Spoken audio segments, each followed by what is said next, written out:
আমার মা কে বললাম যে আমরা এখন কি করব, তখন আমার মা বলল যে তোরা ঝাঁপিয়ে পড়, দেশকে বাঁচাতে হবে, জনগণকে বাঁচাতে হবে।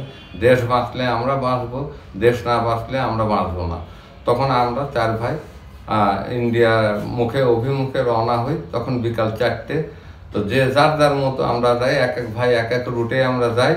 পায়ে হেঁটে আমি ভারত বর্ডার পার হই। তা আমরা একটু বাপ মার সাথে যুদ্ধ করার আগে একটু বাপ মার সাথে দেখা করে আসি। তো তখন স্যাররা আমাদেরকে ছুটি দিল 7 দিনের। যে 7 দিনের মধ্যে তোমরা দেখা করে চলে আসবে, আর কেউ যেন টের না পায় যে তোমরা মুক্তিযোদ্ধা। তা আমরা ওখান থেকে বেরোয় আমি চলে আসলাম পাবনাতে আসার পর মায়ের সঙ্গে দেখা হলো। মা তো খুব আতঙ্কিত হয়ে গেল যে কেউ যদি বলে দেয়, কেউ যদি জানে যে তুই মুক্তিযোদ্ধা, তাহলে তো তোর অসুবিধা হবে। এর মধ্যে এই সন্ধ্যা লেগে গেল কি পাকার মেয়ে এসে আমাদের এই বাড়ি, যে বাড়িতে এই রেকর্ডিংটা হচ্ছে, এই বাড়িটা ঘিরে ফেলে এখান থেকে আমাকে ধরে নিয়ে গেল। আমার এক বি সাহেবকে ধরে নিয়ে গেল, আমার এক কাকাকে ধরে নিয়ে গেল, আর পাড়ার 2জন সাধারণ লোককে ধরে নিয়ে যায় আপনার থানা কাউন্সিলে আমাদেরকে একটা রুমে আটকানোর পর তারপর ওখান থেকে বাইর করার পর মানে 10-15 মিনিট পর বাইর করার পর বললো যে বল শালা ইহা বরুণ কোন হয়। তা আমি তখন সঙ্গে সঙ্গে বলে উঠলাম যে এখানে বরুণ নামের কেউ নেই, বুঝছেন তো।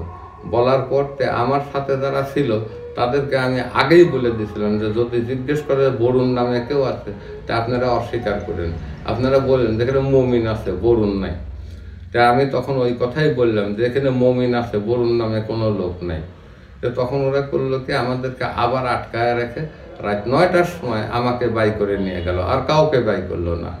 বাই করে নিয়ে যায়, এই যে শারীরিক অত্যাচার, এই যে মার আমাকে শুরু করলো, রাইফেলের মাঠ, মোটা ব্যাট আর ওই দড়ি জাতীয় একটা জিনিস দিয়ে এই যে মারা শুরু করলো আমাকে, বল শালা তো মুক্তি।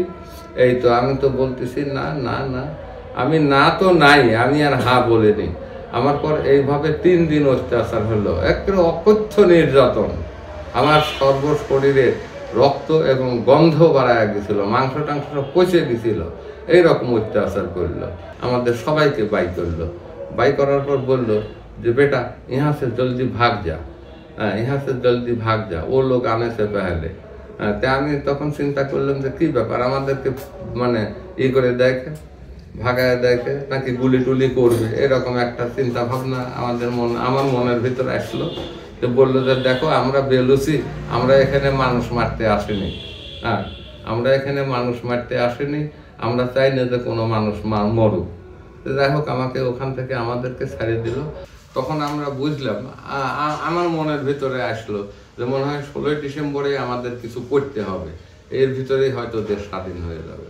তা আমরা ওখান থেকে আসার পর এই যুদ্ধের জন্য আরও যেসব গ্রুপ আছে তাদের সঙ্গে মিটিং করতে করতে বেশ সময় কেটে যাওয়ার পর তারপর সুজানগর থানা যেদিনকে আক্রমণ করি সেদিনকে ছিল সম্ভবত, আমার বইতে লেখা আছে, আমার নিচে নেই, সম্ভবত 13ই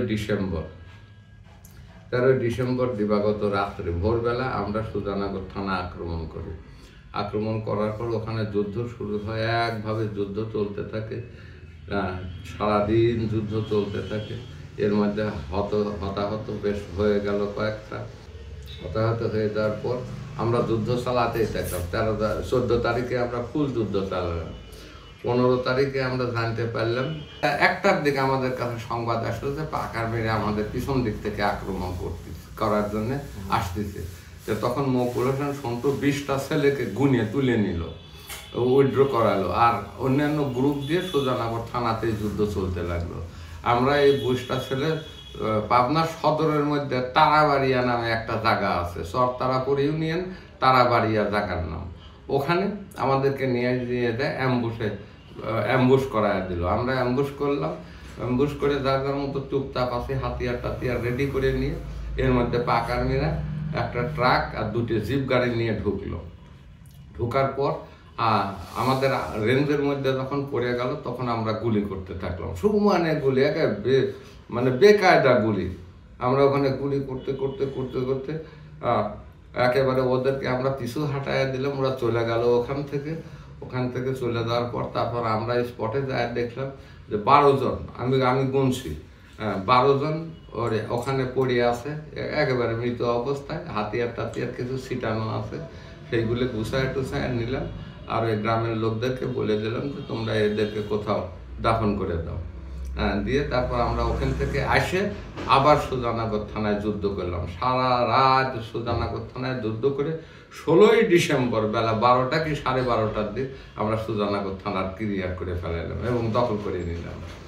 দখল করে নেওয়ার পর তারপর আমরা মোটামুটি প্রস্তুতের পরেই আসি যে দখল করছে, ওরা তো আবার আক্রমণ করতে পারে, যুদ্ধ তো শেষ হয়নি, কারণ দেশ স্বাধীন হওয়া লাগবে, তো না হলে মানে হবে কেমন করে, যুদ্ধ শেষ হবে কেমন করে।